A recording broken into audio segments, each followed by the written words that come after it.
Your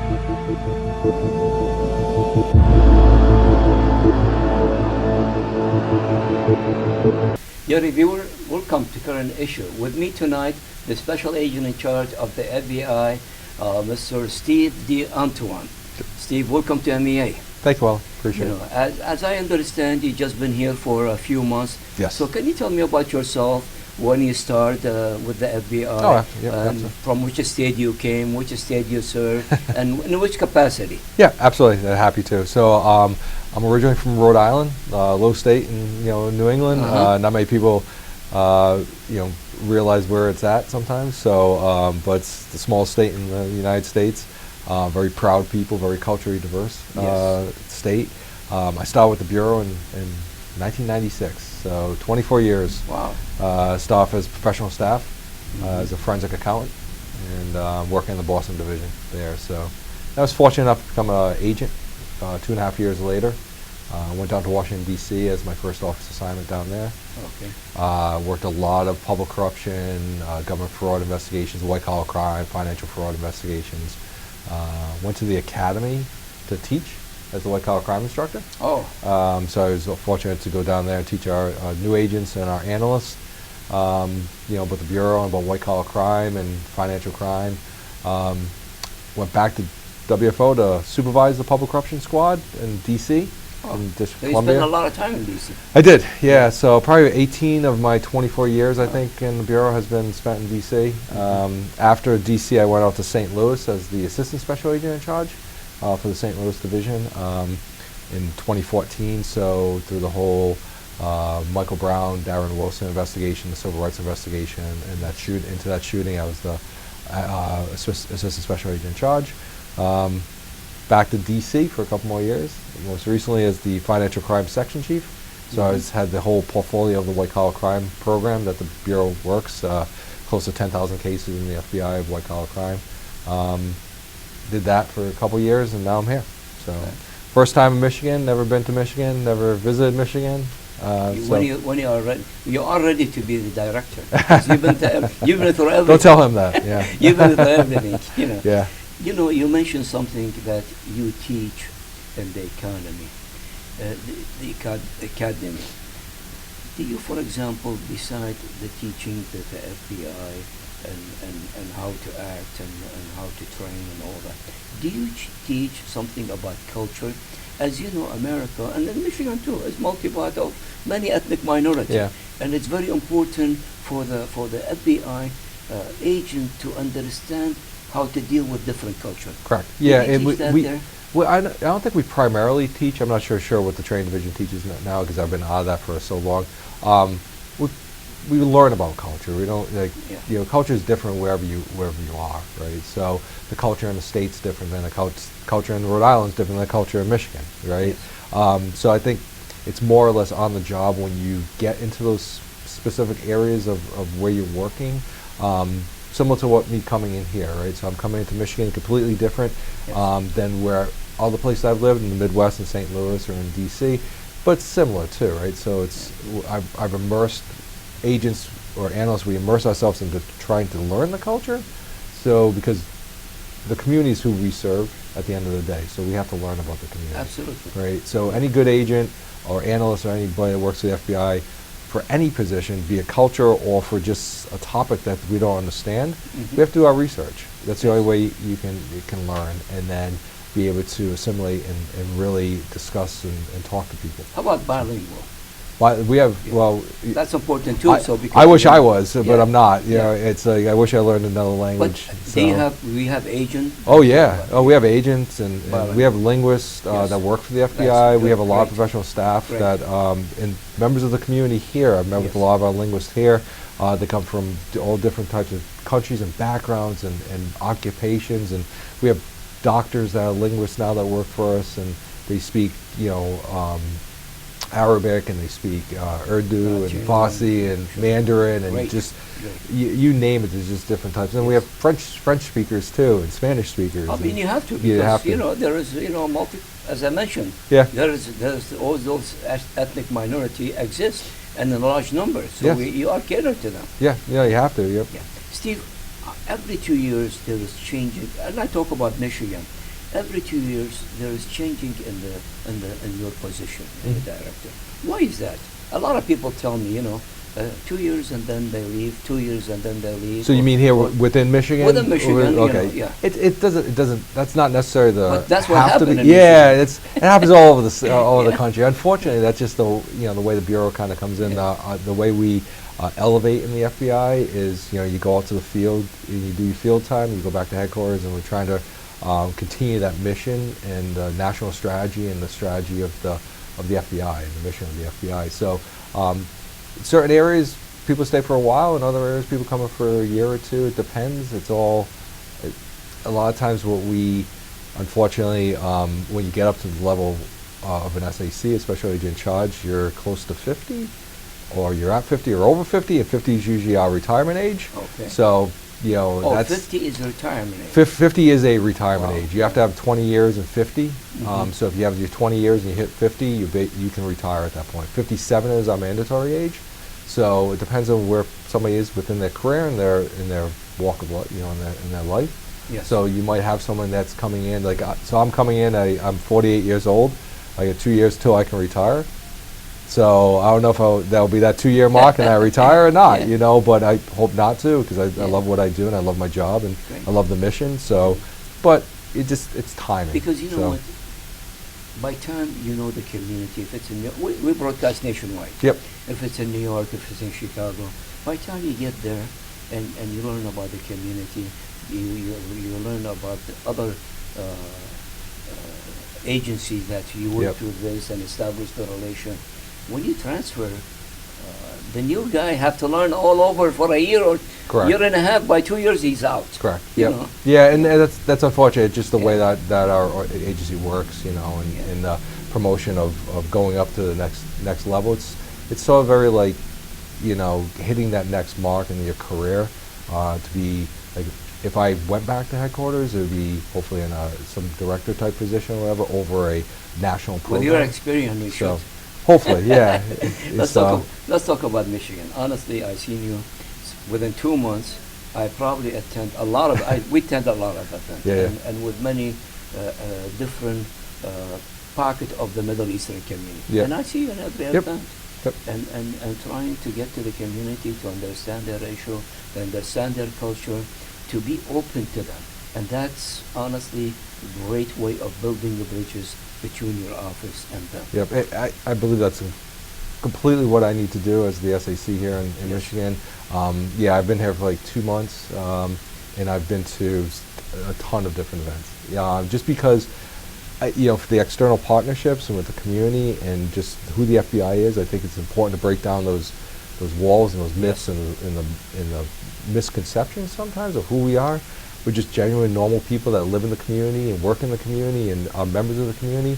We're not this, different type of organization that we're so secretive and we want to be transparent and out there. So if I need to get to know the community, members such as you and others I've met, so that I have that connection. It's about building relationships. Absolutely. Right? Anything's about Yeah. that.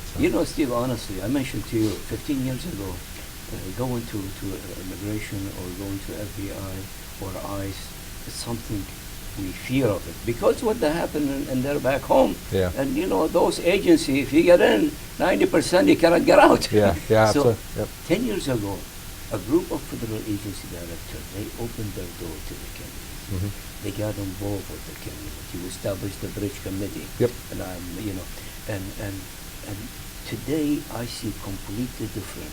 I go to immigration, for example. I've been here 48 years. I go to immigration and there is people sitting, talking and all that, Yeah. waiting for their turn. I see the director of FBI sitting next to people and chatting and all that. Yeah. That wasn't. And thanks God that happened. Yep. Because that will help both of you, the community and you guys, to understand both issues. Yeah. Tell me about the Michigan, the Middle Eastern community in Michigan, how you see your relation with them. It's excellent. We have a lot of good community specialists that work for us in our office that help me bridge, it's a good word, bridge that those relationships with the community and get out there and meet meet the community leaders. We have to have that relationship and look somebody eye to eye. Yes. And then people can bring us issues and problems or questions. And we're trying to break down that. We're trying to be we have a very diverse mission, and we're trying to get a very diverse workforce to work for us. So right now we have Arab American as one of our community outreach specialists. Okay. Great. Yeah, absolutely fantastic. Yes. She's been How about as an hire. agent? Do you have Middle Oh Eastern yes, agent? yes we do, and Excellent. we're trying to get more, and that's what a mission that we have out in the Well, you out in can the have community. message to the community. You're asking Absolutely. for more people. We would love. Yeah. We're trying to recruit more because in the bureau we feel that we have to be made up of people of the community that we serve. Right? Yes. It's not just about white males. It's about African American. It's about Arab American. Latino, it's and, about you know, Latino, yeah, Indian, male, because female. It's everyone. Yeah. And that's always been the beauty of the FBI. Is we're very diverse. We have in occupations. Great. Extremely diverse. Great. We have PhDs. We have accountants like myself, lawyers. We have school teachers. We have mechanical engineers. We have chemical engineers. It's the beauty. Face the community. Yeah, You know? the FBI is a melting pot, and we have to continue to be a melting pot. It's sort of like the community is, and sort of like definitely like Michigan is. That's one of the nicest things that I've seen since I've been here. It kind of reminds me of home. I talk about Rhode Island being a culturally diverse, state. Michigan's very culturally diverse. And it's wonderful. I'm quarter Polish. I'm quarter Lithuanian, Austrian, and Italian. So I'm of that cultural diversity. Many culture. And I know that's same as Michigan, and it's wonderful seeing the pockets of culture. And I'm out meeting a lot of the different communities.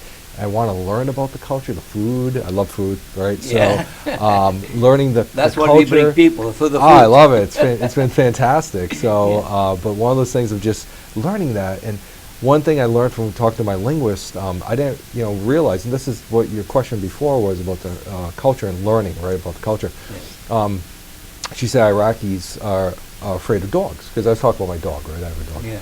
And Iraqis are afraid of dogs. I'm like, I never knew that. Why? And she explained to me because there's a lot of stray dogs in Iraq, and most of the time with the stray dogs, they're afraid of them, so the kids don't play with dogs. Sure. I'm like, I didn't know that, and like I hope, I'm pretty sure that my agents do know that, because when you go on and interview somebody, or you go talk to somebody, or in certain situations, you might not want the dog there, right? And those are little things that we need to learn, right? Understanding culture is so important to build the bridges. Correct. What kind of a crime you handle? I mean, FBI, we see somebody killed, or somebody robbed, or somebody.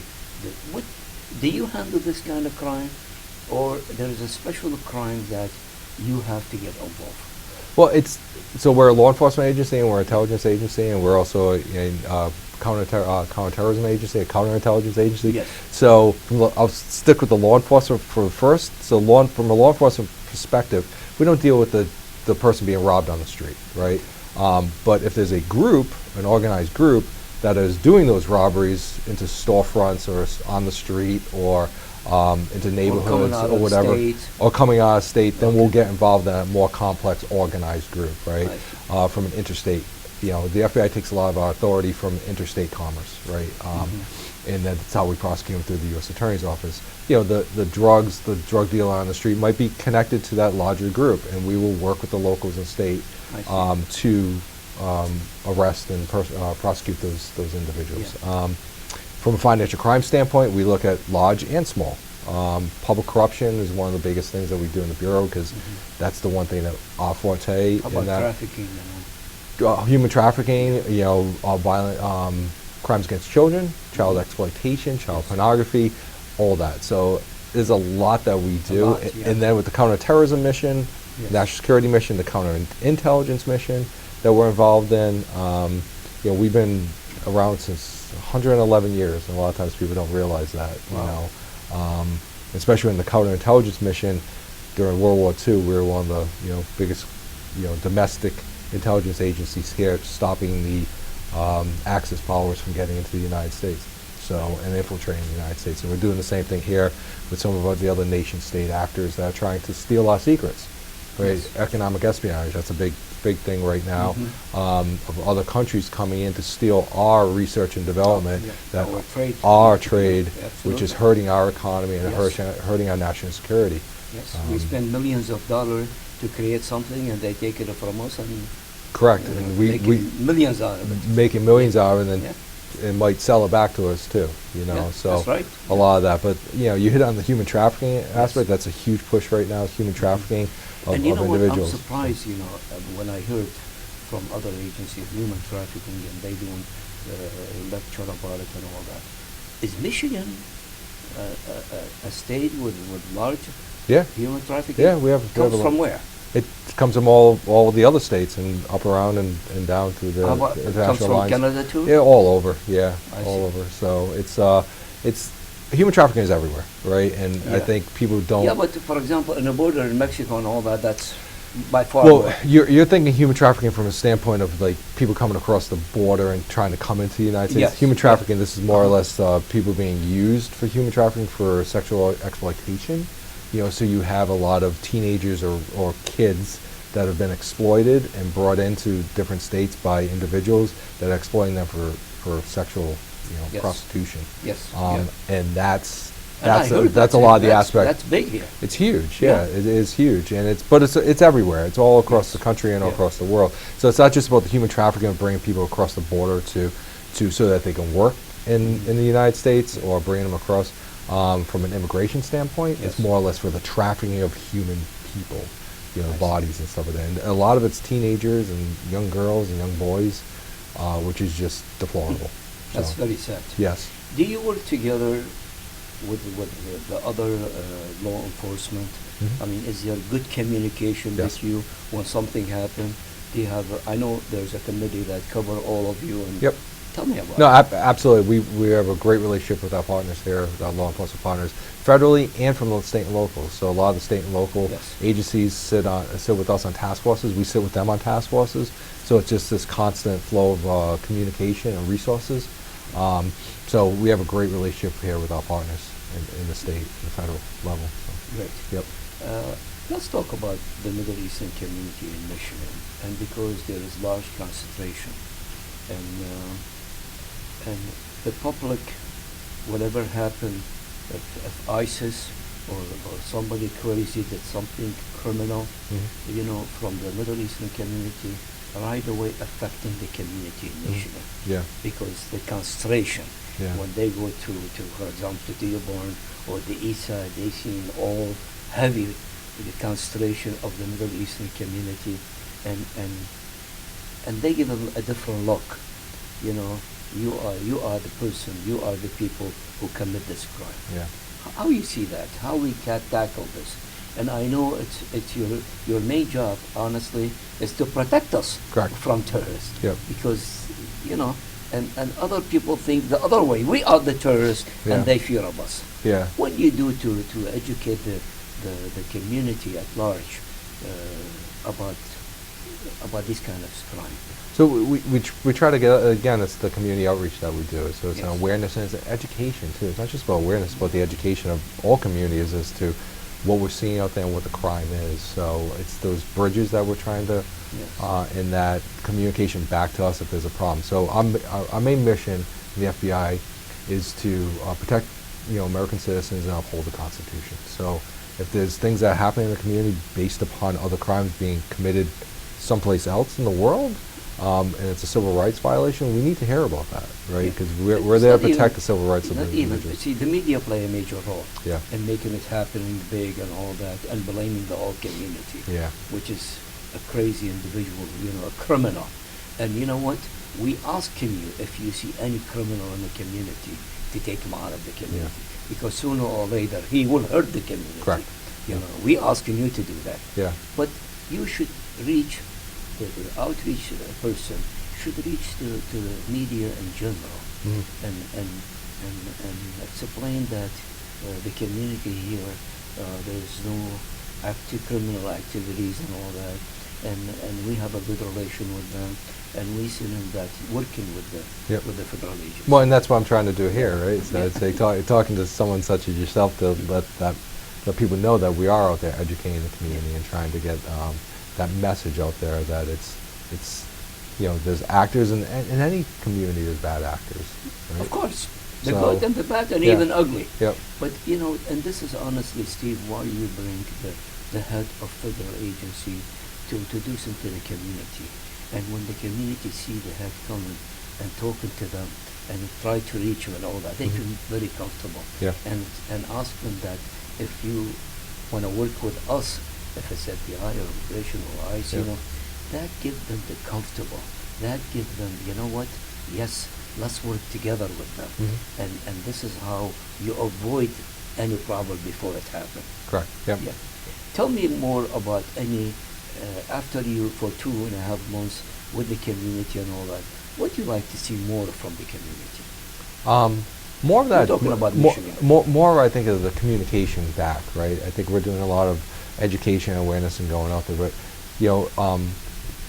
but it's a trust, right? So what we're Build trying the to trust. do, I'm Build trying to the build a trust. trusting relationship. So, and that takes time, right? So hopefully over the time that I'm here, I can build that trusting relationship to have people come to us instead of us going to them, right? And little by little we see it, and have those people, like you said, tell us if there's a problem in the community, right? Because they can trust that we're going to do something. When you about see it. something, say something. Correct. Yeah, because it affects us all, like you said. It Absolutely. affects us all. We're all Americans. We are part of and the society, and whatever happens, it affects us all. yeah, we all have to Yeah. live here and all that stuff. And that's the same thing with us, right? And that's what we're trying to get out is that we, as FBI agents, FBI employees, we live in the community too. We're part of the community. We have roots in the community. I have agents and analysts and professional staff that have been here their whole career. Yes. Whole career. So, or they're from here too. So, we're part of the community. We're very genuine people.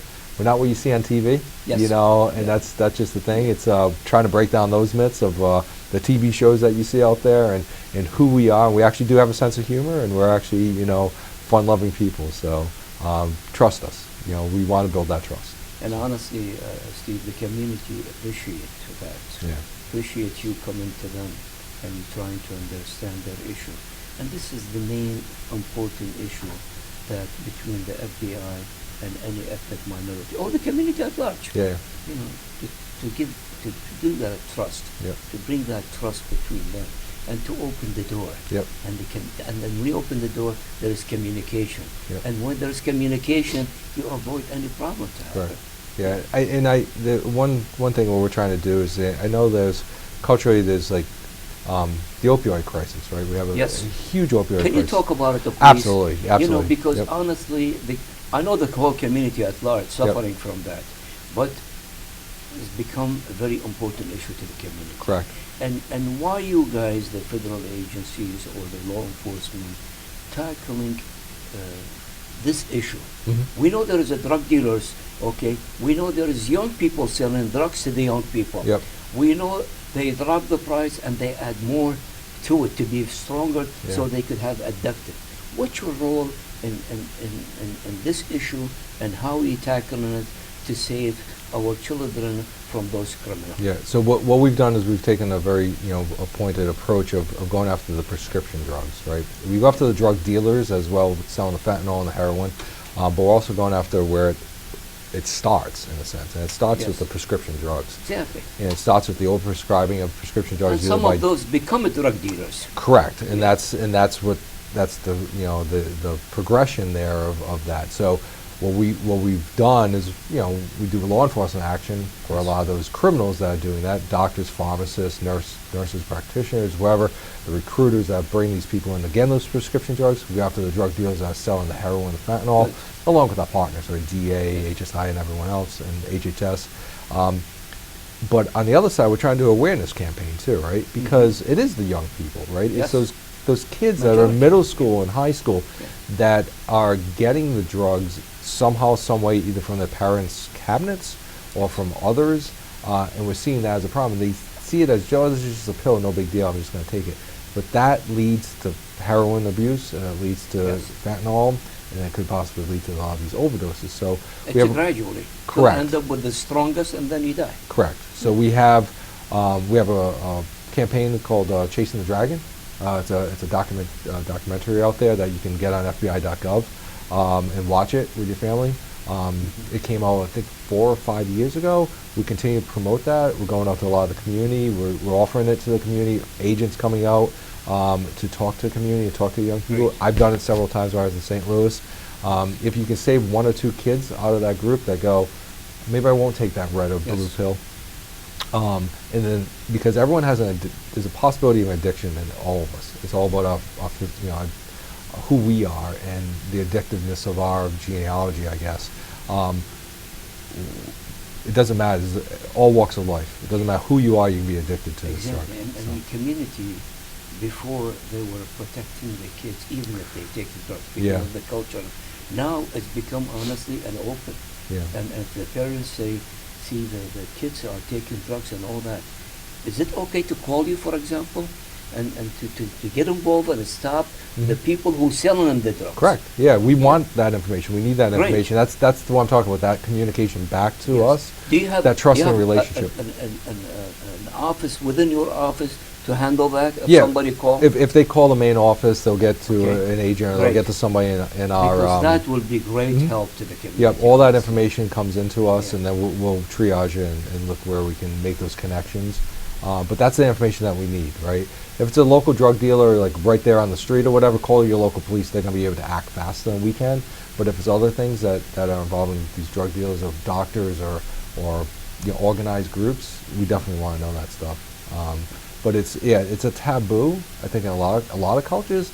I hear this since I've been in Michigan. It's like in the Arab culture, it's very taboo not to talk about that, right? They come to a point that they talk about. But that's not in just the Arab. I see that in all different cultures. And we did one opiate, lectures and all that. And so many people came. And we brought all the specialists and all that. And it helped a lot of parents. It is, and I think it's that awareness and that education of what you're getting involved in. And I know the DA has a big campaign about getting rid of the prescription drugs. I think a lot of people don't realize, like my parents, they kept all our aspirin and all that stuff in the cabinet in the kitchen, right?